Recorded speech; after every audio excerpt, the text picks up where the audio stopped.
The Tiger Priest, and a quick update before I get a little further ahead. Last I left off, I'm still converting it to the B2 version, so I got the front end here.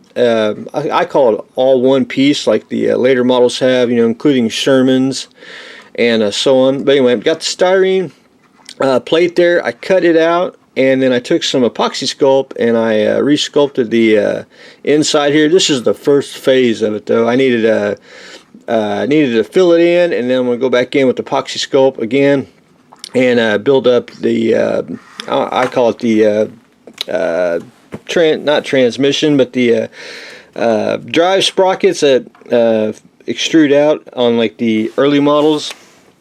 But on the later models, it's actually cast whole, all in one piece.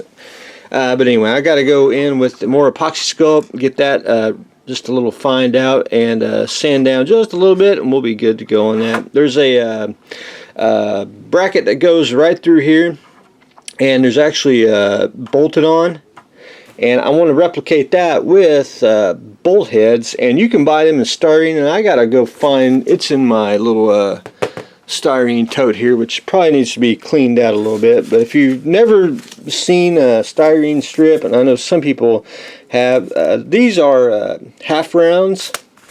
These are strip. Now these are Plastructs. Where is Mr. Evergreen? Surely I got something, Mr. Evergreen. I do.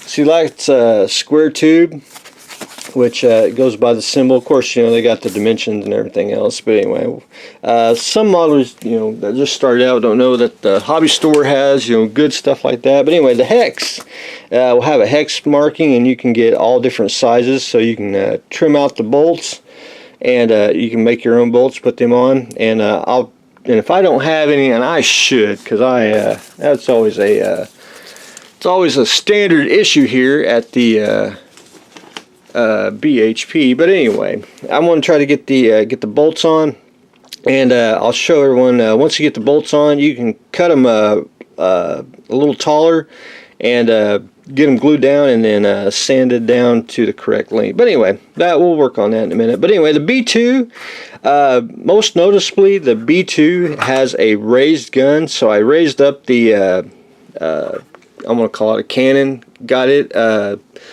raised up. They put a new plate here, which is I think it angles, and I got to go look at another picture to make sure. I marked it off where it angles. I'll probably just whack it off and then sand it down. We'll be good to go on that. Also, I call it the pulpit. On the later models, especially the B2s, they are extended. And this is basically, I want to say, for the Korean conflict, because the hills and everything were so elevated, so they raised the gun and raised the pulpit to protect the commanders. So I thought, you know, that's just pretty slick little information. But anyway, I got that pretty much done. I got there's 2 weld seams, and I'll show everyone how I do weld seams once we get to there. But anyway, one thing I've been doing is I got the basic shape done. I went in with some of my, where I put it, plastic putty, which is styrene. I went and filled in some gaps. Filled in more on this side because it was just need to blend it in with the hull.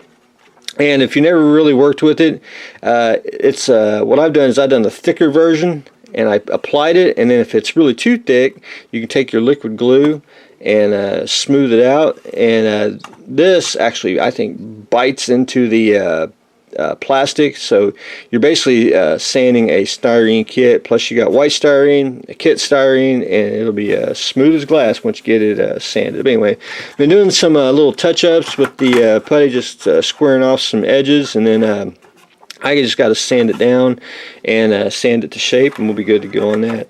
The little I kind of fibbed on this. I think what they did on the Hogan's Heroes, the side mounts, or the guards that guard the cannon, it goes all the way up, and it's just a little bit above the gun here. I think what they did is they took just a sheet metal, glued it on top, and I did that, but I don't know if they actually made a complete circle. I think they could have done a half one, just like the it was basically the priest pulpit's a half circle if you really want to get down to it. I mean, it just is. But anyway, I got that pretty much done. I took some epoxy sculpt. I just cut out some styrene. I extended it up and did some sculpting on the there just to blend everything in, and then I just got to sand it all down and fix it up. But anyway, I want to show all that before I get a little further ahead, because who knows what else I'll be able to do.